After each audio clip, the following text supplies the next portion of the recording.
Alors Nine va nous expliquer la charpente de la salle à manger. Alors, éventuellement les deux même. Parce Les que deux, du oui. coup, on n'a oui. pas fait le point sur l'autre. Même si mais l'autre, on a commencé à mettre l'OSB. on part sur l'autre. Le petit salon. Le salon. Là, c'est le salon qui a déjà été montré. On a dû remettre la porteuse à l'emplacement qu'elle était avant. Où elle était avant parce que il y avait déjà l'ancienne réservation. Puis on est à côté du linteau, donc on ne pouvait pas vraiment décaler. C'était un petit peu. On a fait comme ça, donc du coup forcément il y a un peu plus de portée d'un côté que de l'autre, donc il y a des sections un petit peu plus grosses d'un côté que de l'autre. Retombée, donc la retombée c'est la hauteur. La retombée des solives, à gauche elles font 18 cm et à droite elles font 16. Ah ok, oui, parce que à droite c'est moins long, Voilà. il y a moins de portée qu'à gauche. La portée c'est la distance entre les deux points d'appui. Voilà, après on a fait des muraillères, fixé un petit de 16 et scellement chimique dans les murs. Donc, La cheminée peut-être? Le chevêtre? On a fait un chevêtre autour de la cheminée. La maçonnerie, donc l'embase de la cheminée, portait sur le vieux solivage. Donc nous on a refait plus ou moins la même chose, sauf qu'au lieu de porter sur la pièce, sur le chevêtre, j'ai décidé de mettre une ferraille dessous, une pièce métallique. Parce que tu savais qu'on allait fermer on va fermer le plafond de toute façon. C'était plus facile à assembler, parce que sinon il aurait fallu que j'assemble un peu par côté, enfin avec les queues d'aronde et les assemblages Le que j'ai fait. chevêtre c'est ça, et la pièce de métal c'est celle-là. Donc c'était un petit peu compliqué de pouvoir tout assembler en étant sûr que ça pose. Alors que là, rajouter une pièce métallique qui est boulonnée, ça permet de régler, de la mettre, de regarder. Là, en l'occurrence, on a pris les codes d'une pièce qui est en queue de billard dessus, donc qui est une pièce en chaîne qu'on ne va pas voir là, mais qui est posée dessus, une espèce de cale.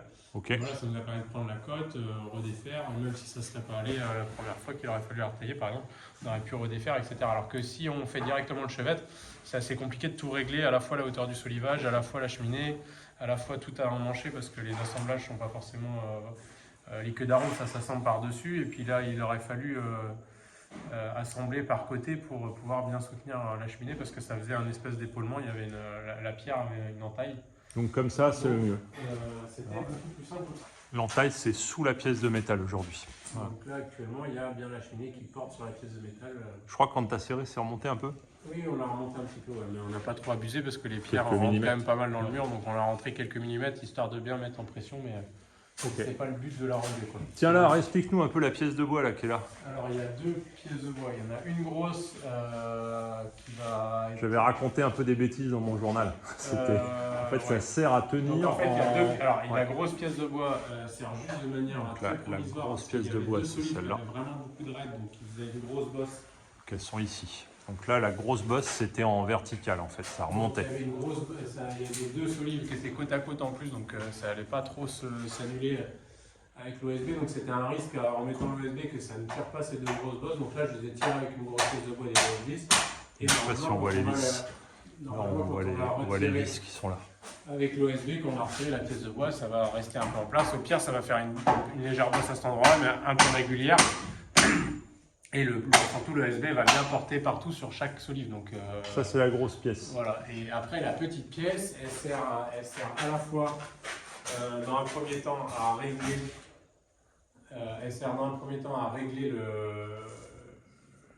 Ce qu'on appelle dresser. Donc, on dresse les solives droites. Ouais. Sur leur longueur, parce que des fois il y en a qui ont tendance à aller à droite et à gauche et on n'a pas forcément envie que déjà une solive elle est forcément moins résistante si elle a une grosse bosse sur la largeur. Donc du coup on met ça en place. Alors des fois c'est provisoire, là ça ne l'est pas parce que ça ne va pas gêner le plaving. Ça ne va pas gêner, on va laisser ça. Et ça... Du coup on la laisse et ça fait aussi un maintien d'anti-dévers, donc ça évite que les pièces de bois déversent. Alors là sur la section caison... Ah oui, le dévers c'est quand ça vrille en fait, c'est ça? C'est une espèce de... Le dévers c'est quand ça tourne. Après, oui, ça tourne. Effectivement, quand ça tourne au milieu et que ça ne tourne pas sur les côtés, ça vrille. Mais le fait de prendre le dévers, c'est de ne plus être d'aplomb, de ne plus avoir la phase d'aplomb. Donc ça sert à maintenir quand même l'aplomb. Ça sert à maintenir le dévers, parce que forcément le haut est maintenu par l'OSB. Oui. Après, il y en a qui mettent des étrésillons. Ah oui, c'est ça qu'on voit parfois. Souvent, c'est plutôt la méthode plus classique, mais c'est un peu plus de travail. Explique-nous pour la pièce d'étrevillon, c'est une pièce qu'on met entre les... Une entretoise. C'est entretoise, le terme en charpente, c'est étrésillon.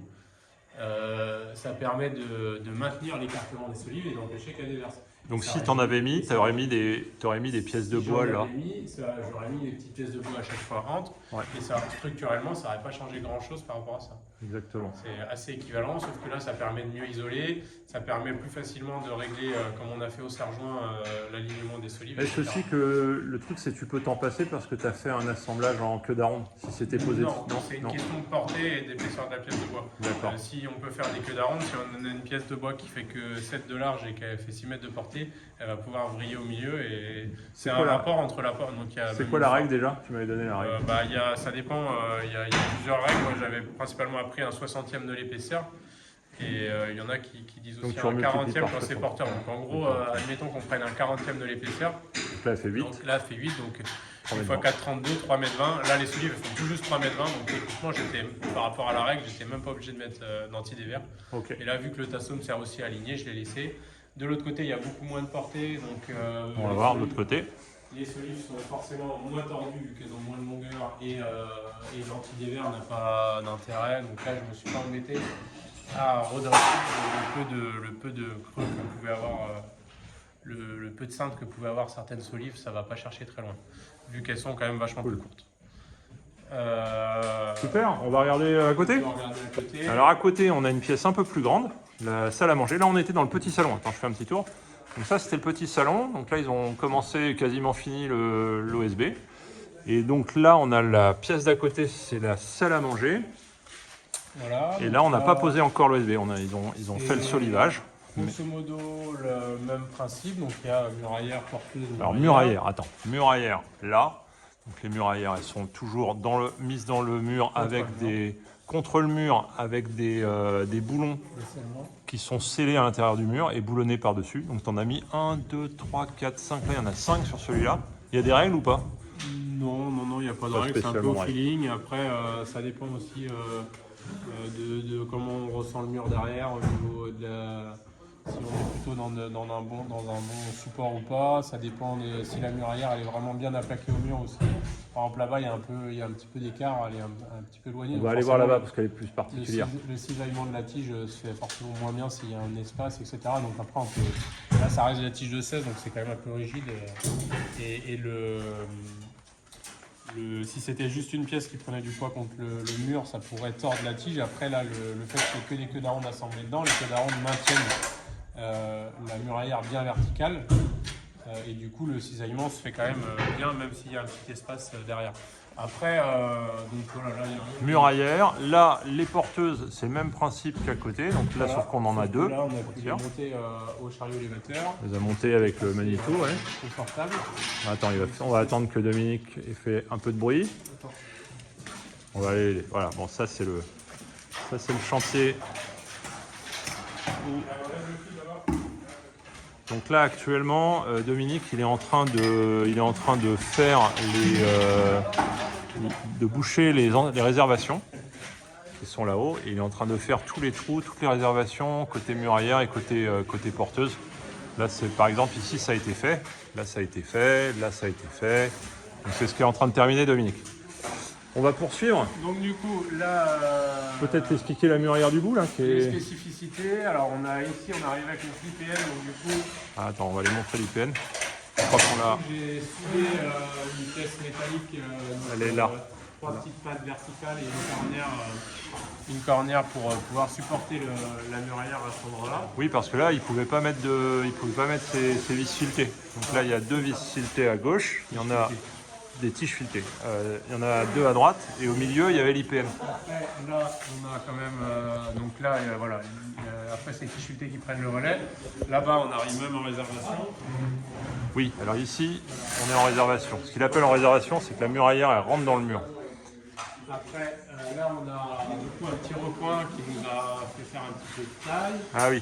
Donc là, j'avais une solive qui reprenait une muraillère. Donc là, la muraillère, par exemple, elle n'a pas de tige, elle est directement de la solive en Au mur, réservation. au réservoir, en réservation. C'est un peu plus grosse que les autres, elle fait 10 mètres. Oui. Alors que les autres sont plus, parce qu'elle a une charge ponctuelle. Donc là, on a, comme je disais, une muraillère donc, qui n'a pas besoin d'avoir de scellement dans le mur, puisqu'elle va directement d'une solive au mur en réservation. La solive est un peu plus conséquente que les autres vu qu'elle a une charge ponctuelle. Je parle de celle-là. C'est assez anecdotique, hein, ça ne prend pas des charges énormes. Mais voilà, je l'avais quand même grossi. Surtout, en fait, c'est plutôt grossi du fait qu'on enlève du bois pour l'assemblage. Donc en fait, déjà, on enlève du bois et elle prend plus de charge que les autres. Et en plus, on lui enlève un peu de bois pour faire l'assemblage. Donc c'est bien de la grossir un petit peu, même si là, il y a quand même de la marge. Ok. Voilà, là, j'ai dû faire une petite coupe à sifflet, forcément. Parce que, alors la coupe à sifflet. Tiens, redis-nous ce que c'est qu'une coupe à la coupe sifflet. à sifflet, C'est en travers. Un type de denture. Donc une denture, c'est un assemblage qui permet de rabouter des pièces de bois sur la longueur. Donc c'est un assemblage, c'est juste une coupe toute simple en biais. En biais, ouais. Là, j'ai mis deux petits boulons. Oui, pourquoi tu as mis des boulons là? Voilà, ah oui, c'est ça. Petits boulons de bouse pour être sûr que On ça la voit travaille mieux là. correctement, Je n'avais pas bien vu, mais en fait, la coupe à sifflet, c'est là, c'est en travers. Et là, en dessous, il y a 2 tiges. C'est ça ce qu'on appelle la coupe à sifflet. Là, structurellement, on pourrait. En gros, ça tient au niveau de la coupe par la grande muraillère et puis la petite appuie. Elle s'appuie sur la réservation. Ouais. Donc voilà, c'est rien de bien particulier, mais là. Parce que là, tu avais combien de là, distance? il y avait, 6 mètres 50, ouais. Voilà, c'est après. On n'avait pas de pièce de. Parce que le sueur, il peut l'assiller, mais sauf que ça aurait été la seule pièce du chantier de cette longueur-là. Alors que là, les muraillards, ils pouvaient les sortir dans les mêmes arbres que les porteuses, autour des porteuses par exemple. Donc après, on ne va pas lui demander ça, c'est un coût. Ah, ça, c'est une info importante. C'est déjà un coût ce qui fasse des surcoûts qui sont un peu des fois inutiles. Et puis un truc dont j'ai déjà parlé, mais pas forcément bien, c'est que tu as fait couper. En fait, Nine a fait couper le bois là récemment. En fait, c'était en septembre. Ça, on peut y revenir après. Ouais, on reviendra après alors. On en reparlera après. Pour finir sur la muraillère, ça permet aussi d'avoir une pièce. Bon, là, elle n'est pas beaucoup plus courte, mais c'était quand même un peu plus facile à mettre en place en 2 fois qu'en 1 fois. Oui. Et c'est pour optimiser et faire un débit relativement simple. Pour ceux qui ont suivi les épisodes précédents, dans le bar, Nine avait déjà fait des coupes en sifflet, puisque là, on avait toute la longueur. Ici, on avait toute la longueur où il fallait faire des pièces de 9 mètres, 9 mètres de long. C'est ça. Ouais. Donc Ok. après, par rapport au fait d'avoir essayé le bois récemment, vu que par rapport à ce qui avait été dit dans notre vidéo, c'est pas une solution plus qu'une autre, c'est une solution parmi une autre.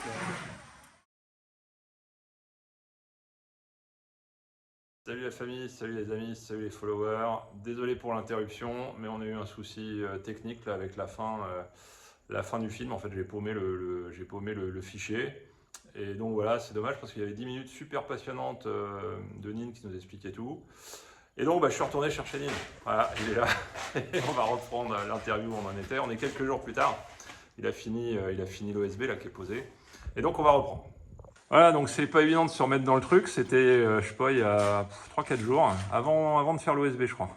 On était en train de basculer entre le petit salon et la salle à manger. On avait déjà pas mal parlé ici, mais on était parti sur une grosse question, parce que moi ça m'a fait assez peur. C'est les charpentiers qui bossent sur du chêne vert. Et tu étais en train de m'expliquer ça, que fallait pas avoir peur de ça. C'est toujours un gros débat, il y a toujours beaucoup de préjugés là-dessus et de on-dit. Après, effectivement, il y a des charpentiers qui peuvent se le permettre, et puis c'est plutôt quelque chose qui est contemporain depuis quelques dizaines d'années, depuis moins de 100 ans, de pouvoir scier, faire sécher, stocker et travailler du bois sec. Ouais. C'est pas forcément. Alors, ça a des intérêts qui sont certains. Le bois travaillera moins. La grosse inquiétude, moi je suis un néophyte, la grosse inquiétude c'est de se dire un bois vert, il va se fendre. Voilà, c'est ça. Donc le bois qui aura séché, il va pas moins se fendre, c'est juste qu'il va se fendre avant de le travailler. Ça peut être un petit peu plus contrôlé dans le sens où il va être mieux stocké et il va sécher dans une palette bien stockée, droite, bien rablétée, etc. Où ça va être plus contrôlé et où il va pouvoir mieux se maintenir. Ça a plein d'avantages de faire sécher du bois. Ça peut permettre de mieux voir des défauts aussi, parce que des fois le bois il peut avoir une mauvaise fibre ou quoi, et ça peut mal travailler et il peut y avoir on le verra à ce moment-là. Voilà, ça peut permettre de le voir quand on le travaille et de peut-être mieux orienter les pièces sur le chantier. Ça a un nombre d'intérêts certains. Maintenant, ça reste très. Ça évite aussi qu'il sèche en étant en charge. Donc là, par exemple, on n'a pas des problématiques énormes, puisqu'on est quand même sur des sections assez conséquentes et c'est quand même assez surdimensionné. Donc il n'y a pas trop de problème. Mais techniquement, effectivement, c'est pas forcément bien de mettre une charge et de faire fléchir une pièce de bois qui n'est pas tout à fait sèche, parce qu'elle va être un petit peu plus souple.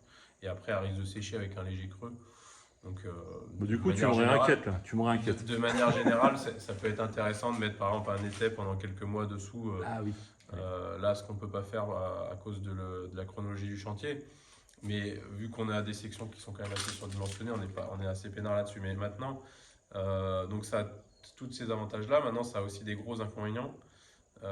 Déjà, ça demande une logistique phénoménale. Il faut connaître 1 an avant ou 2 ans avant le bois dont on va le avoir débit besoin. dont on a besoin. La moindre pièce qu'on n'a pas forcément prévue, ça peut être un petit peu galère. Et à travailler, c'est pas du tout le même travail. Donc, parce que le chêne, c'est très dur. Alors c'est plus dur, c'est un peu plus dur pour les outils, c'est surtout plus désagréable quand on taille à la main. Maintenant, quand on taille avec des machines, ça ne change pas grand-chose, mais c'est surtout l'état de surface des pièces de bois. On va se retrouver à travailler avec des pièces de bois qui ne sont pas d'équerre, qui sont pas d'équerre, elles ont travaillé en fait. Qui sont pas voilà, qui sont pas droites, qui ont des fentes, qui ont des faces qui sont pas droites. Alors pour faire des queues d'aronde comme ça sur les solives, on va pas être trop embêté parce qu'on va pouvoir mettre notre gabarit sur le dessus. Ça fera une queue d'aronde et ça fera une queue d'aronde correcte par rapport au dessus. Et même si les faces sont un petit peu tournées, ça va pas changer grand chose. Mais par exemple pour les porteuses, ça peut être très compliqué. Si la porteuse, en général, des pièces de cette section-là, ils ont forcément le cœur dedans. Donc souvent ça fend et les faces peuvent rester à peu près droites. Mais si on se retrouve à avoir des faces un peu bombées ou creuses, surtout bombées, ça va mal pour faire des queues d'aronde. Alors là, si on part sur du travail comme ça, c'est plus un solivage traditionnel, une épure au sol, tout piqué au plomb à piquer avec des méthodes plus traditionnelles à l'ancienne qui permettent de compenser ces jeux, etc. Et c'est pas du tout le même travail, c'est pas du tout le même temps à passer, c'est pas du tout la même logistique. Bon, du coup, on est parti sur ça, qui est aussi, qui ne pose pas particulièrement, enfin ça se fait aussi, il n'y a aucun problème. Voilà, Notre-Dame a été refaite avec du bois vert, donc il n'y a aucun souci là-dessus. Et de toute façon, de manière vraiment ancestrale, les charpentiers travaillaient du bois sec il y a plusieurs centaines d'années. Ils ne s'amusaient pas à faire sécher une pièce de bois parce que c'est infect à tailler avec des outils à main. Donc ils allaient débarder un chêne dans le champ dans la forêt de derrière. Ils mettaient 3 coups de hache, ils débardaient le lundi, ils mettaient 3 coups de hache le mardi et puis ils posaient le mercredi. Et ça allait très bien. Et ils avaient des techniques qui permettaient de travailler comme ça. Et puis le bois, il travaillait un peu, il fendait un peu, il vivait et il prenait sa place.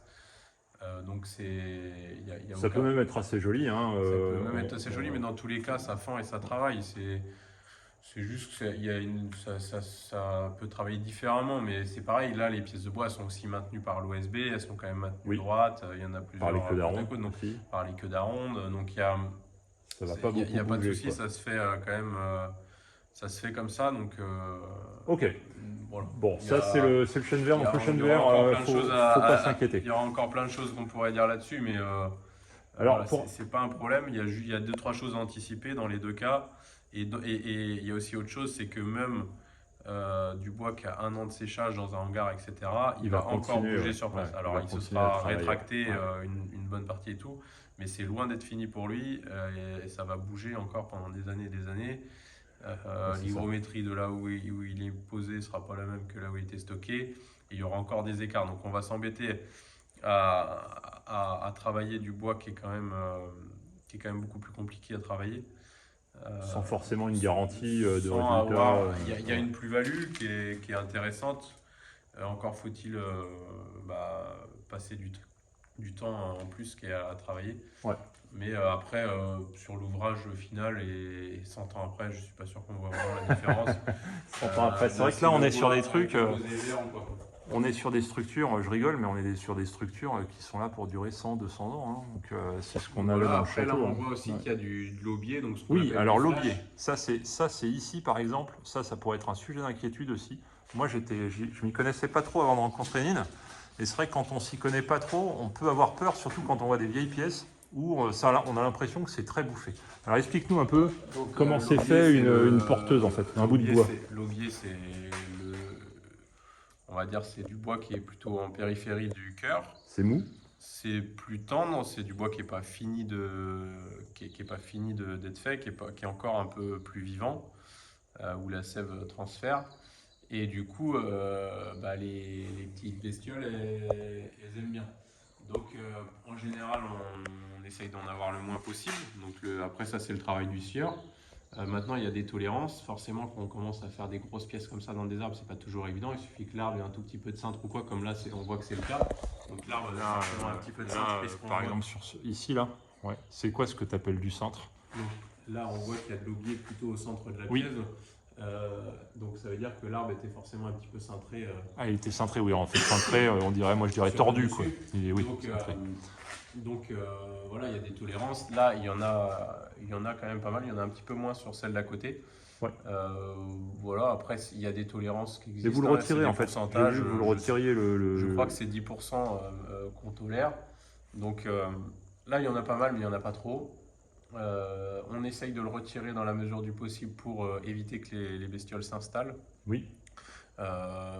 Oui, parce que par contre, tu me disais, ça c'était un autre moment, mais dans le cœur, les bestioles, elles vont pas, c'est beaucoup trop dur. Dans le cœur, elles y vont quand là, elles peuvent y aller, mais dans un an, trop dur. Ce sera trop dur.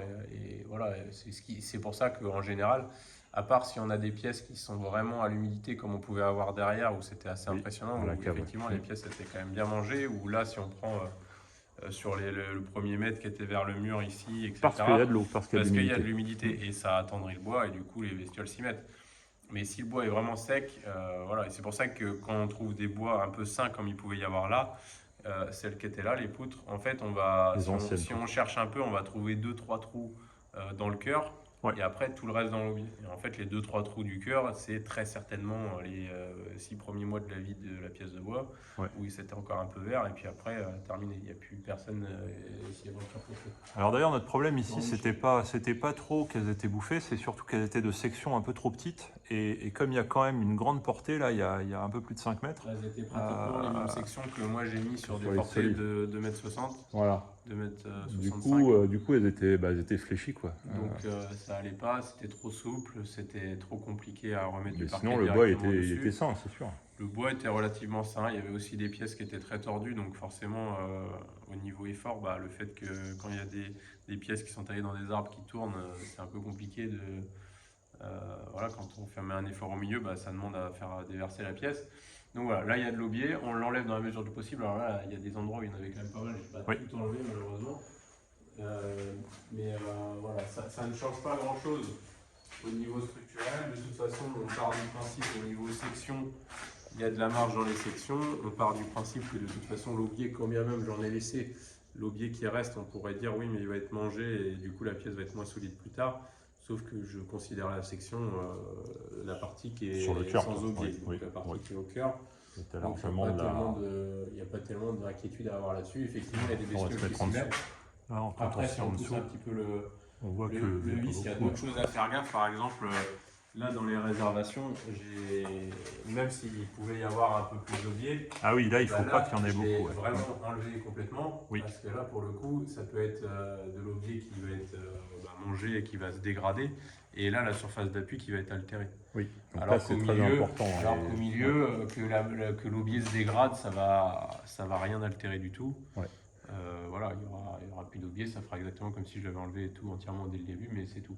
Ouais. Après, dans la mesure du possible, on essaye de l'enlever pour éviter que les bestioles s'installent, se baladent de partout, aillent manger un bout de sapin qui est un peu plus loin ou je ne sais quoi. C'est pour éviter que dans le bâtiment, il y en ait beaucoup. Après qu'elles mangent l'aubier là, ça ne va pas changer grand-chose. Ok, donc, voilà. Alors autre sujet, là c'est la tour, la petite tour. On arrive dans une petite tour qui est la tour sud-ouest du château. C'est pas très grand, ça fait 2 mètres de diamètre et puis 3 mètres en longueur là. Donc 2 mètres de diamètre ici, 3 mètres en longueur. Et là ici, alors j'avais pas forcément bien prévenu Nine, mais il fallait changer aussi le plancher. Donc du coup, comment tu t'y es pris? Donc du coup, là, on ne pouvait pas faire de muralière. Parce que c'est rond. Il n'y a aucun mur droit. Ouais. Donc du coup, on a dû tout mettre en réservation, un peu pour une économie de temps. Réservation là. Pour éviter de déstructurer complètement les murs, on s'est remis dans les anciennes réservations. On a dû rebaisser un petit peu parce que le niveau du plancher a baissé, mais Mais donc ça faisait un petit peu moins de travail, c'est évité parce que quand on commence à faire une réservation entre deux anciennes réservations, en fait On défait tout. on défait le mur, il tient que sur la moitié extérieure, donc ça peut commencer à être un peu compliqué. Donc ce qui fait qu'on a donc on a cet avantage-là Mais du coup, c'est plus parallèle.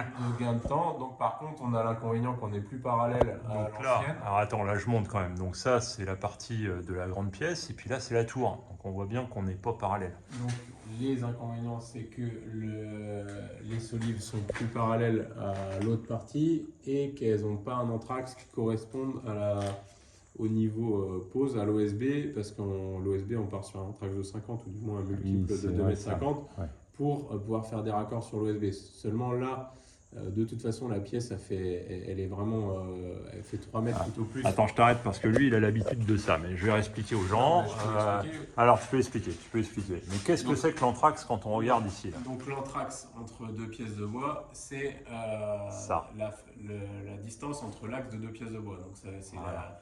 la distance entre l'axe d'une pièce et l'axe d'une autre, ou la face de droite et la face de droite, ou la face de gauche et la face de gauche. Donc en gros, c'est un vide plus une épaisseur de bois. C'est ça. Donc C'est un terme assez générique, hein, on le trouve le- dans plein d'endroits. C'est une voilà. distance entre deux pièces. La norme pour la pose de l'OSB, il n'y a pas d'anthrax particulier. Ouais. Il y a des anthrax maximum forcément, mais donc 50 cm c'est bon. Mais c'est surtout Mais pour c'est pas surtout s'embêter, qu'il faut quoi. que les raccords soient sur les solives et que Ouais. les raccords soient avec les rainures et les languettes des. Évidemment, les planches, elles font pas 5 mètres. Elles font une Et- certaine distance et en fait, il faut tomber sur la solive. Je réexplique avec mes mots à moi. Donc, je vais finir mon explication. Oui. Du coup, le but étant que les raccords soient entièrement à chaque fois sur les solives. Oui. Donc forcément, là, si on démarre avec... bon, ici, ça fait 5 mètres, donc on va démarrer avec une plaque de 2,50 m, on va bien arriver sur une solive, on va remettre une plaque de 2,50 m. Après, le rang d'après, on n'a pas le droit de mettre le rang en face. Du coup, on va partir avec une plaque, par exemple, d'1 mètre. Et là, on va mettre une plaque de 2,50 m. Donc forcément, il faut bien qu'il y ait 2,50 m entre cette solive-là et 6 solives plus loin. Ok. Là, tu as de la chance, et c'est 5 après, mètres. ça fait une chute d'1,50 m. Donc là, c'est assez facile parce que ça fait 5 mètres. Mais le principe est tout le temps le même. Seulement, voilà, quand on a un truc qui fait 3 mètres de large, de toute façon, il y a au maximum qu'un raccord. Le raccord, on le place un peu où on veut. Donc la problématique n'est pas... Là, il n'y a aucun endroit dans la tour ronde où il y a plus de 2,50 m entre deux solives. Oui. Donc, Eh oui. enfin, où il y a 2,50 m tout court entre deux solives. Donc de toute façon, une plaque entière avec un raccord de chaque bout, ça ne passait pas. Donc dans tous les cas, les quelques raccords que j'ai eu à faire, j'ai pu m'arranger à les faire au-dessus des solives et ça pose aucun Ça problème. pose pas de problème. Là. En Ouais. plus de ça, moi je me suis mis d'équerre mes solives avec le panneau. Donc là, vu qu'il y a une face qui est un peu plus droite que les autres, on va dire, Oui. c'était plus facile que si j'avais été parallèle. Oui. L'autre solivage où ça aurait fait plus de biais et ça aurait été un petit peu plus compliqué à tailler. Et à Ouais, mettre on le en voit là, place. ce que tu dis en fait. On voit ici en fait qu'il est, il est d'équerre par rapport à la solive. Les panneaux sont à l'équerre. C'est ça que ça veut dire. À l'équerre obligatoirement parce que s'il y a le moindre raccord sur une solive, forcément on n'a pas envie qu'ils soient en diagonale sur la solive. Ouais. Mais du coup, voilà, si la contrepartie c'est de faire un raccord Ici, là, sans rainure et sans languette entre alvéoles. au niveau de la solive de rive de la grande partie. Alors la solive de rive, c'est ce truc-là, je Donc pense. ça, c'est c'est pas- Ça, c'est la solive de rive. La solive de rive, c'est la solive qui est sur le côté. Je vais le mettre là.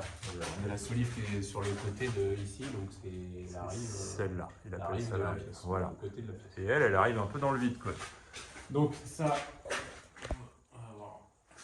mais du coup ça oblige à faire un raccord par rapport à l'OSB sur cette solive, Oui. donc un raccord qui n'est pas Que de travers. forcément très recommandé puisque là on n'a pas de rainure, pas de languette, etc.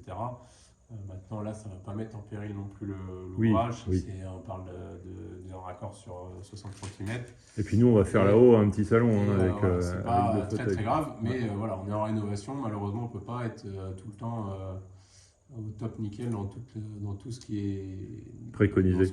dans tout ce qui est préconisé pour du neuf par des voilà. Parce que là, ce dont parle Nine, c'est pour les gens qui se demanderaient, l'OSB, c'est a priori, c'est faisable pour des amateurs, mais il faut quand même respecter pas mal de normes, Il y dont a pas mal les... de normes, c'est pas très les- compliqué, mais voilà, après en rénovation, il faut quand même s'adapter. Il y a des choses.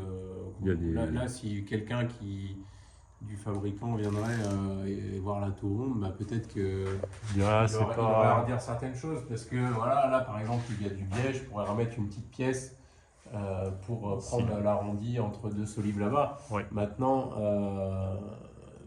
il y a très peu d'arrondis, il va y avoir un doublage, donc de toute façon l'appui il est plus loin. Donc en fait, si on compte le doublage au niveau là où on va marcher et là où on va mettre du poids, il n'y a pas de souci.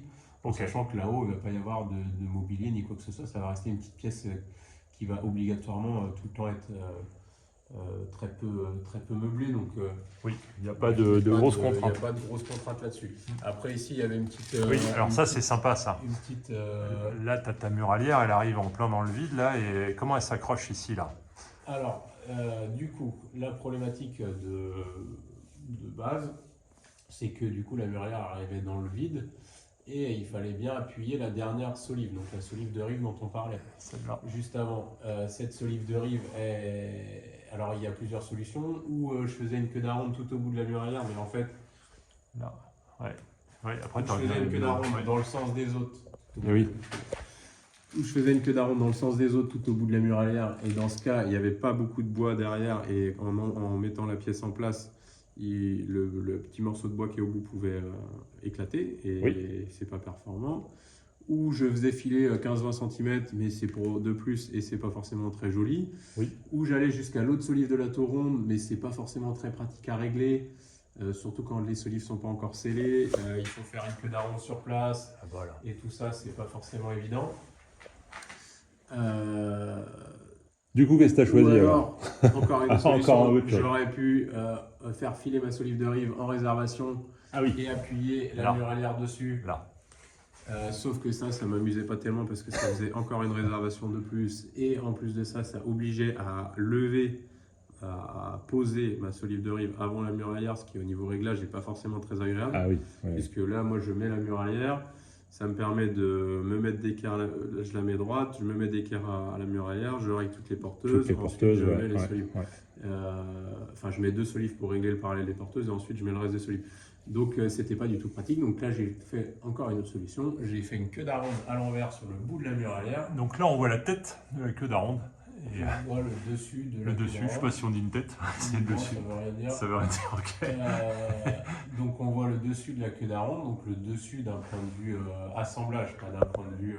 Oui, bah oui, puisqu'on pas est en d'un dessous, point de là. vue pièce de bois, On puisqu'on est en est dessous. quand même en dessous. Ouais. Mais on voit le dessus de la queue d'aronde, donc en fait j'ai fait une queue d'aronde à l'envers. Donc la pièce porteuse a une queue d'aronde mâle, la pièce portée a une queue d'aronde femelle. Et du coup, tu as pu Et mettre l'inverse de ce qui est la solive par-dessus. Et ce qui a permis de mettre la solive par-dessus, donc c'est un truc un peu marrant. Super. Qui pose pas, voilà, ça fonctionne de la Là, il n'y a même pas de façon. discussion. Et là, vu que la solive de rive filait derrière, elle avait du bois derrière, donc voilà, pas de souci. Puis ça me faisait un peu plus d'appui pour mon OSB, donc il n'y a pas de souci. J'ai rajouté une autre solive parce qu'il y avait beaucoup d'entraque. J'ai rajouté une petite solive oui. qui était pas.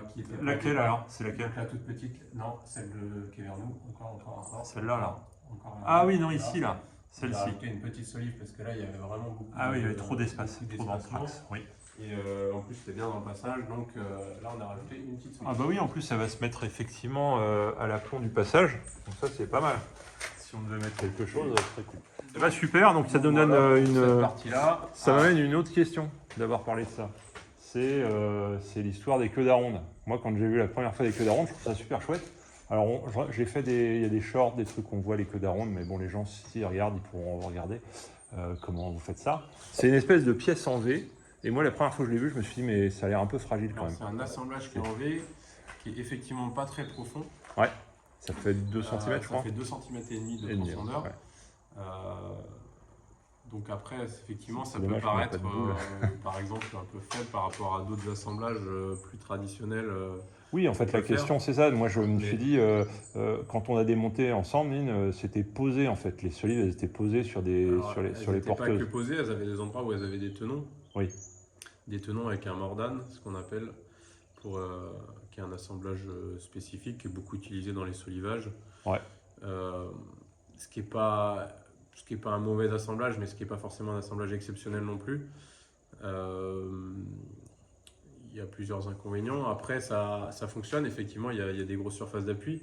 Maintenant, ça c'est un assemblage qui est très optimisé, qui a quand même été bien étudié. Les Ouais. surfaces d'appui en fait sont réparties sur les deux C'est côtés. ça en fait. Et c'est vraiment toute la hauteur qui crée de la surface d'appui. Donc après, on pourrait discuter des efforts et du fait qu'effectivement, l'appui qui va se créer, vu que c'est en biais, est sûrement plus conséquent. En fait, Mais c'est ça. mais On à en côté de discutait ça, un peu Mais à avant. côté de ça, on passe sur du bois qui est moins en travers qui est du bois par bout sur la pièce porteuse et qui est du bois qui est un petit peu moins en travers sur l'autre pièce. Donc les efforts ne sont pas les mêmes aussi sur du bois par bout et du bois en travers. Donc le débat est compliqué, mais de toute façon, c'est quand même des choses qui sont normées, qui sont quand même bien étudiées. Et et du qui coup, sont la largement réponse à ma suffisantes. question, c'est que c'est quand même très solide, C'est parce quand que même ça très s'appuie solide. sur un V en fait. C'est quand même très solide.